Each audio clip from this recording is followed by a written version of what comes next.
La Véronique s'aventure près des boutons d'or dans les prés, les caresses de la nature hâtent les germes rassurés. Ce poème de Théophile Gautier évoque très certainement la Véronique de Perse, une des plantes herbacées les plus communes de nos prairies et jardins.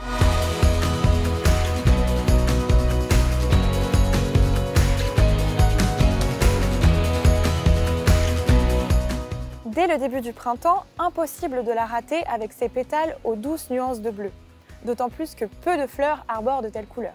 Comme son nom l'indique, elle est originaire du sud-ouest de l'Asie et s'est étendue au début du 19e siècle à toute l'Europe. Elle affectionne les sols riches et les milieux ensoleillés et elle est capable de former des colonies assez étendues en raison de sa capacité à former des racines au nœud le long de sa tige rampante. C'est une petite plante annuelle au port à la fois dressé et rampant.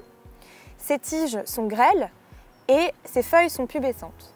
Les feuilles inférieures sont opposées alors que les feuilles supérieures sont alternes. Ces feuilles sont ovales avec une forme en cœur à la base et leur marge est dentée. Ces délicates fleurs sont zygomorphes, c'est-à-dire à symétrie bilatérale. Les sépales soudés du calice forment 4 lobes.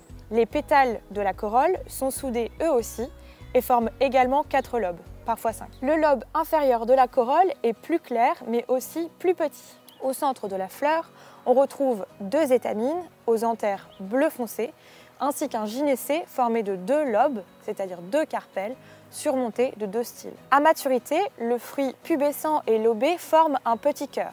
C'est une capsule, c'est-à-dire un fruit sec, s'ouvrant à maturité.